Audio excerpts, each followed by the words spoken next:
امروز قراره بافتی رو بهت آموزش بدم که اگر نتونی درست اجراش بکنی بهتره با لاین بافتمون خداحافظی بکنی.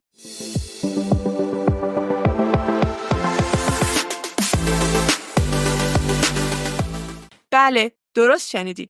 اگر هنوز نمیتونی بافت هلندی فول کاور رو اجرا کنی و خودت رو بافت کار میدونی، بهتره که از فکر لاین بافتمون بیای بیرون. چون بافت هلندی فول کاور اوج هنر یه بافتکاره و شما باید بتونید به عنوان یه بافتکار این بافت رو به صورت حرفه‌ای انجامش بدی. و این رو هم باید بهت بگم که تقریباً بین بافت‌های دیگه این بافت بیشترین درخواست رو بین مشتری‌ها داره و خیلی طرفدار داره. پس باید بتونی به عنوان یه بافتکار این بافت رو به صورت حرفه‌ای و تخصصی انجام بدی. توی این ویدیو قراره 0 تا 100 رو بهت آموزش بدم.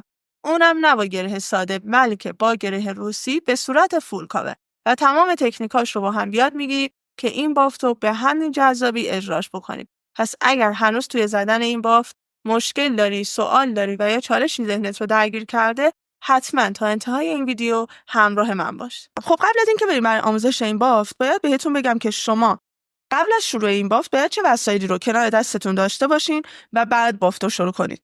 چرا؟ چون بافت هلندی خصوصا با موی اضافه بافتی نیستش که شما بتونید وسط کار دستتون رو ول کنید و برید وسیله مورد نظرتون رو بیارید. بافت خراب میشه. باید قبل از بافت وسایل رو آماده کنار دستتون داشته باشید. خب اول ما باید تقسیم بندی و مواد گذاری انجام بدیم. تقسیم بندی من با شونه‌ای که انتهاش فلزیه. اگر میخواید از شونه‌هایی که انتهاش پلاستیکی استفاده کنید، باید نوکش رو تیز کرده باشید که من نوک این رو هنوز تیز نکردم چون میخوام ویدیو براش ضبط کنم و داخل کانال بذارم. برای همین هنوز تیز نکردمش. از سوهان ناخن میتونید کمک بگیرید و تیزش کنید که حالا آموزشش رو براتون میذارم. اما شونه فلزی هم عالیه و کارتون رو راه میندازه. نکته بعدی اسپری آبه که توی مراحل اولیه تقسیم بندی من با اسپری آب کارمو انجام میدم. وقتی خیالم از تقسیم بندی راحت شد و دیدم حدود حالا 70-80% خطم صافه، میرم سراغ ژل واکس که حالا مال من رضوان بنفشه. شما میتونید از رنگای دیگه رضوان که قبلا توی گروه بهتون توضیح دادم، اگر لینک گروهمون رو ندارید لینکش رو این زیر براتون میذارم توی تلگرام. ما اونجا گروه داریم و با هم صحبت میکنیم و یک سری توضیحات تکمیلی ویدیوها رو من داخل گروه به بچه‌ها میگم. بعد از مواد گذاری حالا شما باید با گیره تقسیم که گفتم این گیره های سوسماری رو باید تهیه کنید، تقسیم بندی هاتون رو محکم میکنید و نگه میدارید. حالا اینجا یه نکته بهتون بگم. برای شونه کشی لایه های داخلی باید از شونه استفاده کنید که سرش ال نیست و صافه. ببینید اینو قبلا من تو معرفی ابزار هم بهتون گفتم. این شونه سرش حالت ال داره که مناسب شونه کشی لایه های داخلیمون نیست. برای شونه کشی شما باید از شونه‌ای که سرش صافه استفاده بکنید و این نکته خیلی مهمه. و در آخر هم چون بافت ما با موی اضافه زده میشه، موهای 2 سرباز داشته باشید. حتما موهاتون تمام پوش باشه که بتونید توی حجم کمتر کاور خیلی خیلی بهتری بگیرید. با موهای نیم پوش کاور کردن، اونم بافت هلندی کل سر، خصوصا برای ما ایرانی ها که معمولا موهامون خیلی پرحجم و یک مقدار تار ضخیمه، خیلی سخت میشه. پس حتما توی بافتای هلندی از موهای تمام پوش استفاده کنید. حالا بریم توضیحات مو رو بهتون بدم. این که من دارم از چقدر مو استفاده میکنم و دارم چجوری تقسیم بندی میکنم. خب ببینید دخترا، این موهای منه که من برای بافت آماده کردم. حدود 14 تا دسته مو آماده کردم. کل حجم موهای من حدود 75 گرمه، یعنی 2 تا 75 گرم دارم که این برای یک سمت، 75 گرم طرف بعدی رو کنار گذاشتم. این 75 گرم رو من 13 تا تقسیمش کردم که توی کل بافت میخوام ازش استفاده کنم که باز بهتون توضیح میدم. اگه کمتر یا بیشتر از این دسته من استفاده کنم کامل توی ویدیوها بهتون توضیح میدم. حجم دسته هام ببینید دخترها از کم شروع میشه، نگاه کنید، تا حجم دسته های آخر که دیگه خیلی زیاد شده. نکته دیگه این نباید بهتون بگم، فقط یادتون باشه که همین که بهتون گفتم حجم دسته ها آروم زیاد میشه. دسته اول من شاید حدود 3 گرم 4 گرم باشه و دیگه دسته های آخر من حجمش بیشتر میشه آروم. به طور چشمی جدا کردم، وزن کشی نکردم، اما اگر دوست دارید کارتون خیلی خیلی دقیق بشه میتونید وزن کشی هم انجام بدید. موهای من تمام پوش برند امتیه. یک بسته موها رو نصف کردم. اوکی دخترها، ببینید به این شکل نصفش کردم، یعنی قد کل موهای امتی اینقدر بوده خب من یک بسته مو رو نصف کردم و به اندازه حجم 2 تا بسته مو الان من مو دارم که یکی از دسته ها رو من اینجا استفاده کردم و قسمت بعدی رو گذاشتم برای طرف مقابل. پس دارم با یک بسته موهای امتی این بافت رو انجام میدم. حالا بریم که ببینیم این بافت فول کاور میشه یا نه. خب توی اولین مرحله از تقسیم بندی این بافت شما یک مقدار موهاتون رو نمدار میکنید و فرق وسط مشتری رو صاف میکنید که حالا مال من از قبل جلوی آینه صافش کردم. خب این از فرق من. حالا ببینید دخترها، اگر نمیتونید با یک خط صاف تا پشت سر جدا کنید هیچ ایرادی نداره. شما توی یک مرحله فرق رو مرتب کنید، روی قسمت فرق مواد گذاری انجام بدید که دیگه فرقتون قاطی نخوره. ببینید من یه مقدار از ژل واکس رو برمیدارم، پشت دستم میزنم و آروم آروم با انگشتم این ژل واکس رو باز میکنم و میام روی قسمت ریشه یه مقدارم دستم رو میکشم به سمت پایین. این ژل واکس رو پخش میکنم. دخترها ببینید خیلی میان اینجوری ژل واکس رو ریشه میزنن. این کار علاوه بر اینکه اون تقسیم بندی اولیه‌تون رو خراب میکنه و به هم میزنه، ژل واکس خیلی رو ریشه موهای مشتری، رو کف سر موهای مشتری ریخته میشه. پس این کار اصلا درست نیست. لازم نیست شما اون کار رو انجام بدید. ببینید روی مو ما میخوایم ژل واکس بزنیم. خب پس دستم رو روی مو میکشم، نه روی کف سر مشتری. خب بعد از اینکه قشنگ ژل واکس زدم،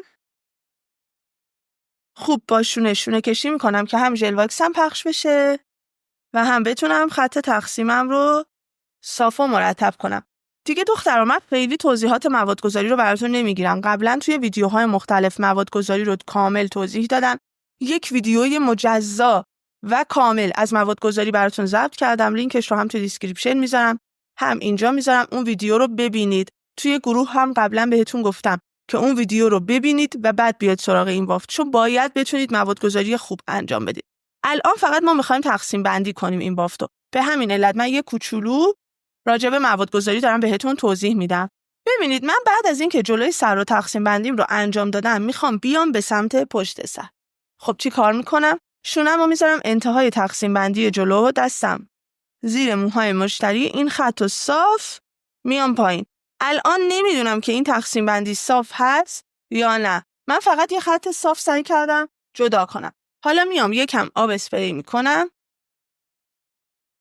که پف موها بخوابه، یک مقدار بتونم بهتر موها رو مرتب کنم. میام کامل شونه کشی میکنم، این 2 تا تقسیم رو از هم باز میکنم. اولین کاری که من الان میتونم بکنم برای اینکه ببینم این خط من کاملا از وسط هست یا نه، ببینید من 2 تا دسته مو رو تو دستم نگه میدارم، میام پهنای 2 تا مو رو از پس سر اندازه میگیرم که ببینم آیا این خط تقسیم دقیقاً موهای 2 طرف سر رو 2 قسمت مساوی کرده یا نه. پس شما نشونتون باید از اینجا باشه. این 2 تا قسمت سر رو اندازه میگیرید، تقریباً وسطش رو پیدا میکنید و این خط رو سعی میکنید صاف تا بالای فرق سر امتدادش بدید. حالا من این کار رو انجام میدم، میام که بریم بقیه ویدیو رو ببینیم. خب ببینید دخترم، من پشت سر رو کامل خطش آوردم وسط سر و مرتبش کردم. کار خاصی انجام ندادم. اون سمت سر رو یه مقدار اسپری آب زدم، کاری بهش ندارم. میخوام این سمت سر رو مواد گذاریش رو کامل انجام بدم و بافتش رو بزنم. خب ببینید دخترم، من دیگه خیلی ویدیو مواد گذاری رو نمیگیرم. اگر میخواید به طور دقیق و کامل این که ببینید موهاتون چرا پف میکنه، چرا شکم میده، چرا خوب روی سر نمیخوابه، حتما ویدیوهای موادگذاریمون رو ببینید. باید یه موادگذاری درست و اصولی انجام بدید. من لینک ویدیو موادگذاری رو براتون تو دیسکریپشن گذاشتم. حتما حالا یا بعد از این ویدیو یا قبل از این ویدیو حتما برید ببینید اون رو و نکاتش رو یاد بگیرید. خب من کامل حالا میرم دخترها این بافت و موادگذاری میکنم. موادی که دارم استفاده میکنم ردوان بنفشه که حالا شما باز میتونید طبق توضیحاتی که بهتون دادم از هر موادی که باهاش راحت تر هستید استفاده کنید. میریم موادگذاریش رو انجام میدیم و میایم که با هم بافتو بزنیم. بعد از اینکه کامل موادگذاریم رو انجام دادم، میخوام برم سراغ بافت. قبل از اینکه برم سراغ بافت بهتون بگم پشت 2 تا دستم یه مقدار مواد دارم که اگر حین بافت متوجه شدم که یه جاهایی مجدد نیاز به موادگذاری داره، اون موادگذاری رو بتونم انجام بدم. این اولین نکته. نکته بعدی، اسپری آبم رو حتما کنار دستم دارم که باز اگر حین بافت دیدم یکی از لایه هام خشک شده بتونم با اسپری آب اون ژل واکس رو یک مقدار حل کنم تو آب و بافتم رو ادامه بدم. خب برای شروع بافت من یک دسته نازک از جلوی سر جدا میکنم. ضخامت این دسته بهتره که خیلی زیاد نباشه تا شما بتونید خیلی بهتر بافتتون رو شروع کنید و یک کاور خیلی خوب از همون ابتدای بافت داشته باشید. من این موهام رو به 2 دسته تقسیم میکنم و میخوام گره اول بافتم رو بزنم. باز همون اول اگر دیدید که این لایه نیاز به مواد داره خوب مواد گذاریش کنید. حالا میام سراغ موهای الیاف. موهای الیافم رو به همون روشی که قبلا بهتون آموزشش رو دادم میخوام برای گره روسی آماده کنم. روش به چه صورته؟ من باید 3 تا دسته مو داشته باشم. 3 تا دسته مو رو چجوری آماده میکنم؟ یک سمت از موها رو با 3 تا انگشتم میگیرم، انگشت اشاره میره زیر موها، یک سمت موها به 2 قسمت مساوی تقسیم میشه. اینجوری من 3 تا دسته دارم. حالا دسته جلویی رو میام با انگشت اشاره و شستم میگیرم، دسته عقبی میاد روی شستم و با انگشت وسط میگیرمش. این میشه روش گرفتن موها برای گره روسی. حالا اون 2 تا دسته‌ای که حجمش کمتره باید با این 2 تا دسته موهای مشتری یکی بشه. اون دسته‌ای که با اشاره و شستم گرفتم میدم به دست چپم، چون من با دست چپم گرفتم. اگر شما با دست راست گرفتید خب بالعکس میدید به دسته سمت راست. و دسته بعدی رو میدم به دسته مقابل. حالا نگاه کنید اینجا خیلی مهمه. ببینید دخترها، انگشت اشاره من قائم روی پیشونی مشتریه. نباید انگشتتون به سمت عقب بیاد یا اینجوری بشه، چون مو به سمت عقب کشیده میشه، بافت به سمت عقب میاد. انگشت اشاره قائم، بافتم رو از دسته‌ای که موهای الیاف و موهای مشتری با همه شروع میکنم. برای من میشه دسته راست. همچنان انگشت اشارم روی بافت. حالا شما اگر دوست داشتید میتونید تو این لاین به بافتتون مو اضافه کنید. اگر نه 1-2 تا گره بزنید بعد مو اضافه کنید. من اینجا یه لایه از کف سر اضافه میکنم در حد کوچولو. چون این دسته موهای مشتری نداشت نمیخوام شل بشه و بلند بشه از روی سر مشتری. انگشت اشاره همچنان قائم، کشش دسته ها رو رعایت میکنم و 2 تا گره بافتم رو میزنم تا از جلوی موهای مشتری من یه مقدار بیام به سمت عقب و یک فاصله ای بگیرم. حالا از این سمت من یک کوچولو مو بر میدارم، به بافتم اضافه میکنم، دوباره انگشت اشاره روی بافت، دسته هام جا به جا میشه. از این طرف دیگه ببینید میخوام حالا مو اضافه کنم. یک لایه که برداشتم احتیاجی به شونه کشی اینجا نداره. بهتره بگم که زمانی که حجم موهاتون کمه اصلا شونه نکشید. لایه رو که برداشتم یه دسته موهای الیاف رو برمیدارم میذارم داخل بافتم. یک سمت این مو میاد توی بافت، یک سمتش آزاده. خب میخوام بافتم رو ادامه بدم. یه کوچولو من کشش دسته ها، موهای الیاف میره زیر، بافتم میچرخه. میام طرف مقابل، من یه کوچولو مو از کف سر برمیدارم.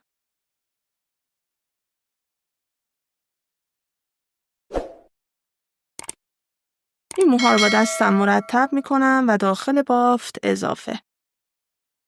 حالا میام برای طرف مقابل، انگشت اشاره روی بافت، دسته هام جا به جا میشه. ببینید از این سمت اول یک لایه از موهای مشتری بردارید، مرتب بیاد داخل بافت و بعد اون دسته از موهای الیاف که آزاد بود به بافتم اضافه میشه. پس این میشه نحوه مو اضافه کردن به بافت، طوری که اصلاً مشخص نمیشه شما کجا به بافتتون مو اضافه کردید. ممکنه براتون سوال پیش بیاد که میتونیم از هر 2 طرف اضافه کنیم. بله، اگر که دوست دارید بافتتون زودتر کپل بشه و زودتر کاور بشه و حجم موهای اضافتون بیشتر باشه میتونید از هر 2 طرف اضافه کنید. دوباره من یک دسته موهای الیاف رو برمیدارم، به همین شکل میذارم داخل بافت. یک سمت آزاد، یک سمت میاد توی بافت. موهای الیاف میره زیر موهای مشتری، میره زیر موهای الیاف. به همین راحتی این بافت رو شما میتونید بزنید. ببینید حالا ممکنه براتون سوال پیش بیاد که من اگه بخوام بافتم به سمت فرق نزدیک بشه یا بافتم به سمت گوش نزدیک بشه باید چی کار کنم؟ ببینید اگر میخواین بافتتون به سمت گوش نزدیک شه. این لایه هایی که دارید از این سمت برمیدارید رو خیلی کوتاه بردارید. خیلی بلند بر ندارید. در عوض لایه هایی که از طرف مقابل برمیدارید رو بلند برمیدارید. و بالعکس از طرفی زاویه دستتون هم خیلی مهمه. حالا چه زمانی ما بافتمون رو به سمت گوش یا فرق نزدیک میکنیم؟ اون بستگی به فرم صورت و سلیقه مشتریتون داره. مثلا اگر مشتری شما صورتش یک مقدار کشیده است، بهتره که بافتش رو به سمت گوش نزدیک کنید. و اگر صورت گردی داره و خیلی صورتش توپله، بهتره که بافتش به سمت فرق نزدیک بشه. یه نکته هم که باید بهتون بگم، یادتون باشه این کاور کردن خیلی به حجم موهای مشتری بستگی داره. یعنی اگر مشتری شما خیلی موهای پرحجمی داشته باشه و به شما بگه که من نمیخوام خیلی هزینه کنم و با یک بسته مو برای من کاور انجام بده، قطعاً شما نمیتونید یه فول کاور خیلی خوب بهش تحویل بدید، چون میزان موهای الیافتون کمه. پس اینو یادتون باشه که فول کاور کردن یک بافت به خیلی از مسائل برمیگرده و شما در حد 80-90% هم موهای مشتریتون رو کاور کنید رضایت بخشه و نگران این مورد نباشید. حتی خیلی از بافتکارهای حرفه‌ایمون رو میبینید که در همین اندازه موهای مشتری ها رو کاور میکنن و بیشتر از اون نمیتونن کاور بزنن. خب حالا من تقریبا رسیدم به چالش دوم، یعنی قسمت کنار گوش. به مشتریم میگم که سرش رو بالا بیاره. حالا اگر شما دارید با سرمانکن کار میکنید، یک مقدار سر سرمانکن رو بالاتر میارید که تسلط خوبی داشته باشید. موها رو جمع میکنم که تو بافتم نیاد. ببینید کشش دسته ها. باز هم تأکید میکنم اگر خوب این کار رو انجام ندید، همین باعث میشه که کارتون شکم بده و بد فرم وایسه. ببینید موهای الیاف روی موهای مشتری، انگشت اشاره رو میذارم روی بافت و دسته هام رو محکم توی دستم نگه میدارم و میچرخونم. الان ببینید این دسته رو کامل مشخصه که شکم داده و شل شده. میبینید من باید این رو با کشش دسته ها جمعش کنم. دیگه نمیام اینجا بافتم رو دوباره باز کنم و این کار اشتباهه. ببینید از این سمت بافتم رو ادامه میدم. فعلا به اون اهمیتی نمیدم و کاری به کارش ندارم.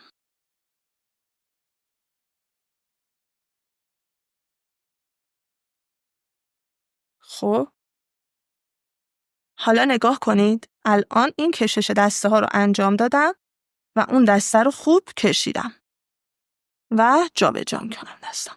حالا از این سمت ببینید لایه ها رو قشنگ میکشم که بچسبه. میام دوباره لایه بعدی از این موها برمیدارم.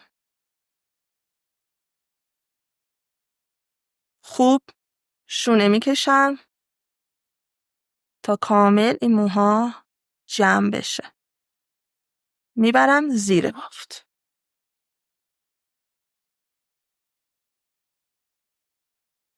و با دستم محکم نگهش میدارم. یک دسته موهای الیاف اینجا به بافتم اضافه میشه. مجدد کشش دسته ها جابجایی.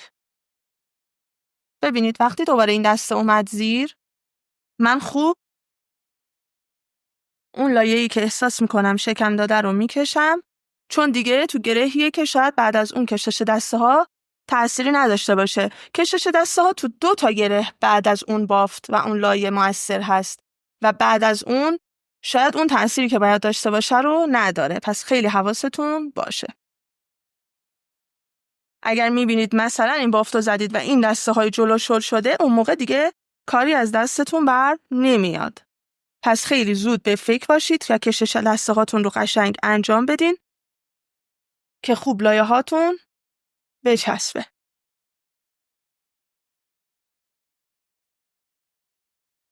دستم و کف سر مشتری میچسبونم. خیلی مهمه.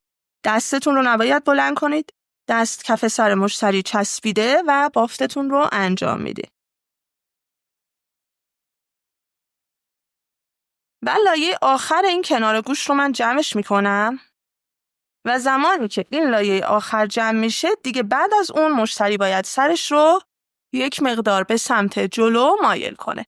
که شما بتونید موهای پشت سر رو هم با همین کیفیت جمع بکنید. این مو اضافه میشه دستم و این موهایی که اینجا آزاد مونده بود. دوباره میام طرف مقابل، اینجا موهای الیاف روی موهای مشتری و کشش دسته ها. ببینید من چون خوب مواد گذاری کرده بودم، همونطوری که میبینید کامل مشخصه. خیلی احتیاج به مواد گذاری پیدا نکردم. اما شما باز اگر که احساس کردید که جایی از بافتتون موها رو نمیتونید خوب جمع بکنید و از دستتون سر میخوره، میتونید مواد گذاری حین بافت داشته باشید. حالا ببینید توی این مرحله باید آروم آروم این شیب رو من صافش کنم، یعنی این مثلثی رو اینجا رعایت کنم که پشت سر موهام صاف باشه. خب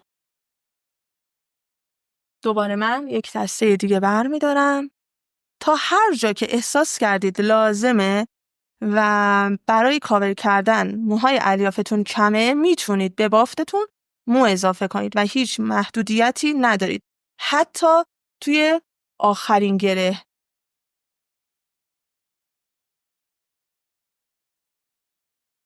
و هیچ مشکلی نداره.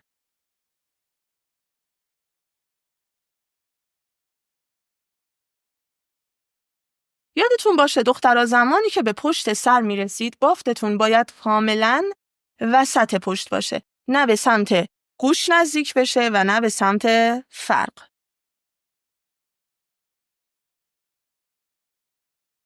حالا یک لایه از موهای الیاف، موهای مشتری به حالت مثلثی برمیدارم. ببینید کامل با دستم یا با شونه مرتب میکنم و این موها رو بهش اضافه میکنم. اینجا ببینید الان من کاور خوبی ندارم، میتونم کارم رو مجدد کاور کنم، موهای الیاف رو بیارم روش و دوباره این دسته رو بهش اضافه کنم. خب ببینید دخترها، لایه آخر بافت خیلی مهمه برای اینکه این بافت باید کاملا به کف سر بچسبه.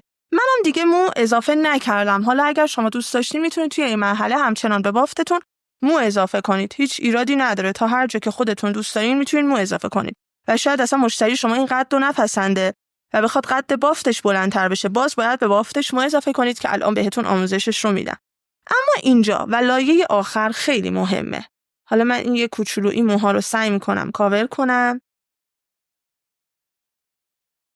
دستمو میذارم روی سر مشتری و لایه آخر از این سمت رو هم به بافتم اضافه میکنم.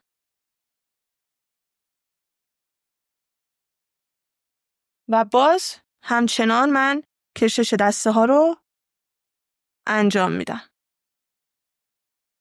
ببینید دستم کاملا کف سر مشتری چسبیده، اصلاً بلند نمی کنم و موهایی که در انتها به بافتم اضافه شده خوب میکشم که این چند تا گره آخر کاملا محکم و به کف سر چسبیده بشه. ببینید خوب میکشم که این لایه های آخر خوب به کف سر بچسبه. دست میکشم، مرتب میکنم و گره هم رو ادامه میدم. دوباره این سمت ببینید خوب این دسته ها رو میکشم که قسمت انتهای بافتم و فیکس بافتم شل نشه.